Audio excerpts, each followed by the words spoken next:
Assalamualaikum warahmatullahi wabarakatuh.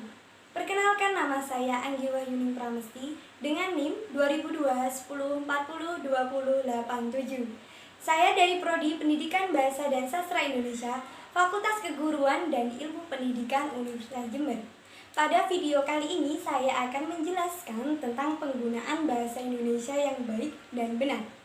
Banyak dari kita yang menganggap bahwa bahasa Indonesia yang baik adalah bahasa Indonesia yang benar, atau sebaliknya, bahasa Indonesia yang benar adalah bahasa Indonesia yang baik.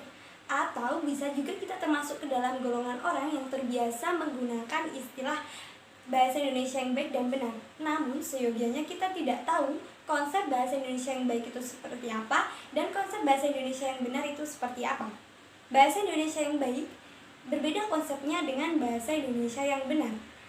Definisi bahasa Indonesia yang benar juga berbeda dengan bahasa Indonesia yang baik. Kalau seandainya ada seseorang yang berkata, tolong gunakan bahasa Indonesia yang baik dan benar, seyogianya orang itu harus paham bahwa satuan bahasa tersebut merupakan elaborasi dari dua konsep bahasa yang digunakan agar apa yang hendak dikomunikasikan dapat dipahami dan benar pula. Juga dibutuhkan keahlian khusus untuk mengelaborasi konsep yang baik dan konsep yang benar agar jalannya komunikasi dapat berjalan dengan lancar. Kesimpulannya bahwa bahasa Indonesia yang baik adalah bahasa Indonesia yang mudah dimengerti. Ukuran kriteria baik adalah derajat komunikatifnya. Maksudnya, ditentukan oleh konteks sosial dan budaya tempat bahasa itu digunakan. Pada prinsipnya, bahasa Indonesia yang baik dapat berfungsi secara efektif menyesuaikan dengan konteks sosial dan budaya tempat dia berbicara dan menulis. Misalnya, saat berbicara dengan teman sebaya, kita menggunakan kalimat yang tidak formal, bahasa akrab, sapaan egaliter, dan istilah-istilah yang berlaku di komunitas pertemanan itu. Apabila berbicara dengan orang yang lebih tua, menggunakan bahasa yang mencerminkan rasa santun dan rasa hormat, ditandai dengan ungkapan tak langsung dan bentuk perendahan diri. Karena bahasa yang baik terikat konteks situasi, baik dan buruknya bahasa bersifat relatif. Bahasa Indonesia yang baik di suatu daerah belum tentu baik di daerah lain. Lalu konsep bahasa Indonesia yang benar adalah bahasa Indonesia yang mengikuti kaidah-kaidah kebahasaan.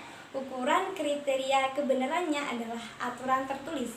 Misalnya, Pedoman Umum Ejaan Bahasa Indonesia (PUEB), Tata Bahasa Baku Indonesia (TBBI), dan Tata Bentukan Istilah.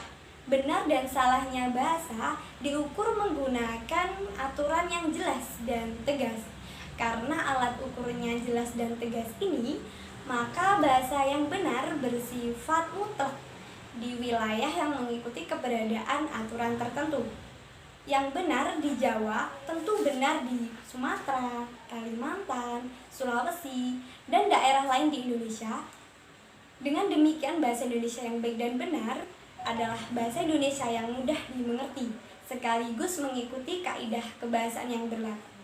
Dari pemaparan yang sudah sempat saya menyebutkan bahwa dibutuhkan keahlian khusus untuk meramu bahasa Indonesia yang baik dan benar. Dan yang saya maksudkan adalah keterampilan kita dalam melihat situasi yang sedang berlangsung dan pada saat bahasa diproduksi. Dengan demikian kita dapat memilih ragam bahasa apa yang akan kita gunakan dalam komunikasi dan berbicara. Sekian dari saya. Wassalamualaikum warahmatullahi wabarakatuh. Sampai jumpa.